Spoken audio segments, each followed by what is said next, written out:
So we cannot let one of the findings, obviously, what you're saying is that we're not supposed to let our guards down.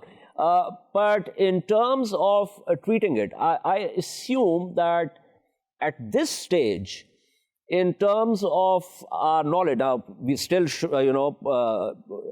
we still do not have a vaccine for it, but in terms of treatment, I'm assuming that we are much better informed at this point than we were when it began here. Is that assumption correct?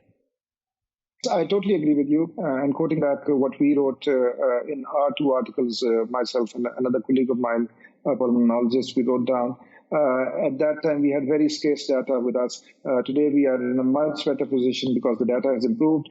We can see that in Pakistan, luckily, Alhamdulillah, things have been not that virulent, and we have not seen as many deaths as were being projected at that time. So right now, the current position is that if we lower our guards, we are going to go into a problem again, which we cannot let it happen because so far we have done a very good job. And whether we have done it or Allah Ta'ala has been kind towards Pakistan, so we cannot lower our guards because if this time we get into a problem, it's going to be a bigger problem because we do not have the quarantines, we do not have the lock position.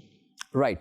Now, as a professional who has been obviously looking at this, observing it closely, writing about this, would you advise the governments, and I say governments because obviously the provincial governments and also the federal government, in terms of another perhaps 2-week lockdown in order to sort of quell it at this stage?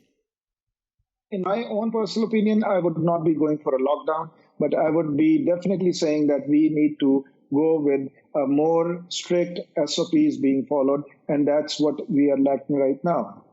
I wouldn't be an advocate for lockdown